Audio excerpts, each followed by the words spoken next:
Welcome to lesson number 7 of Football English with Wayne. In this lesson, we're going to continue from what we did in lesson number 5 by pronouncing the Premier League teams. Today, we'll go from Manchester City to Wolves.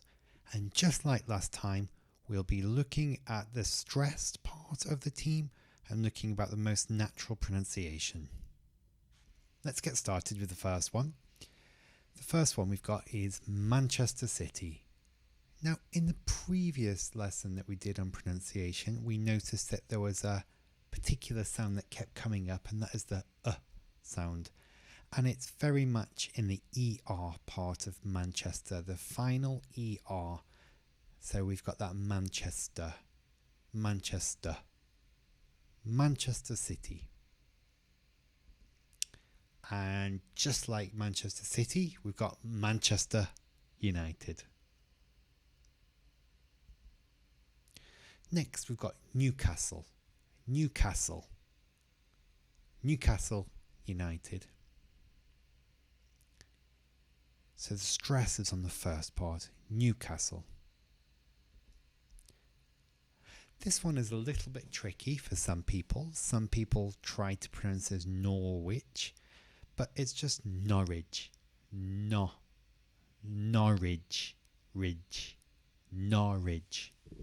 And the stress is on the first part, so it's Norwich.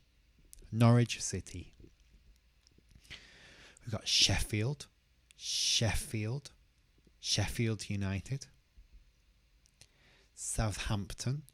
And this team has a stress not in the first part. So in other teams we saw is like Brighton or Manchester.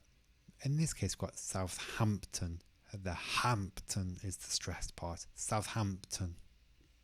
And again, that sound at the end, just like Brighton or Everton. Southampton.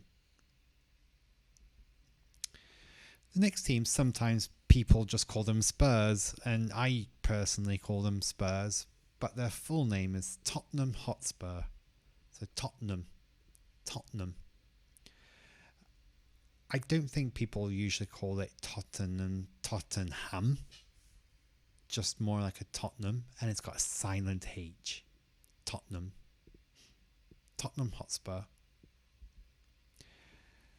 Another team, we've got Watford.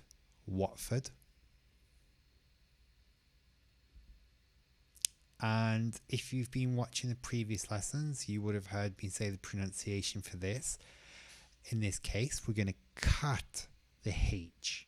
So there's no H on ham. And instead, we'll just have West Ham. And again, the two words are not separated. They kind of come together. West Ham.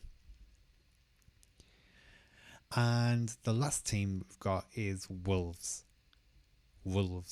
And that's quite tricky sound. It's got that sound. So that's all for today's lesson. Thank you very much for listening. In the next lesson, we're going to continue with the last part of the exciting game series. Hope you've enjoyed. Take care. Goodbye.